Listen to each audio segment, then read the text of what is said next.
tuzidi kuomba mambo mengine mazuri.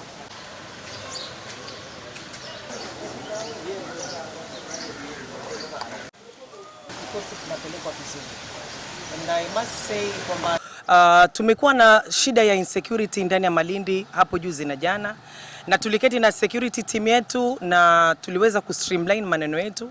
Saizi Malindi, one of the issues ambayo ilikuwa inatatiza maofisa wa Malindi paka walikuwa hawawezi kufanya kazi vizuri ni kwa sababu ya masuala ya usafiri, na tumekuwa tukisukuma ili swala la usafiri, na tunashukuru serikali kwamba leo hii tumeweza kupokea gari moja hapa la usafiri ndani ya Malindi constituency, gari mpya yenye ambayo itakuwa inatumika hapa ili kuweza kuhakikisha ya kwamba usalama umeweza kuwadhibiti ndani ya Malindi, kwa sababu Malindi bado ni mji mkubwa, wodi ni 5 na police post bado ziko nyingine kule Jilore, Kakuyuni, Kijiwetanga, kwamba saizi sisi tumepata gari, tunashukuru, ila tunazidi kuomba magari mengine kwa sababu bado ndani ya Malindi tuko na ndugu zetu wengine ambao pia hawana magari. So tukiweza kupata magari mengi zaidi, especially saizi venye ambavyo tunaelekea pia msimu wa siasa, yaweze kupiga patrol vizuri na yaweze kuweka usalama vizuri ndani ya Malindi.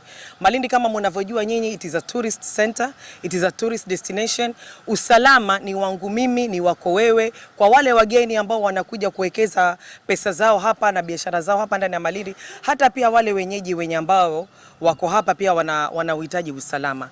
Na sisi pia vile vile kumekuwa na crackdown ya kuweza kushika wale vijana ambao ni mawoza, imekuwa ikiendelea ndani ya Malindi constituency, na mimi kama mwakilishi nimekuja kumwambia hapa OCPD pamoja na timu yake yote kazi mzuri ambao mmekuwa mkifanya.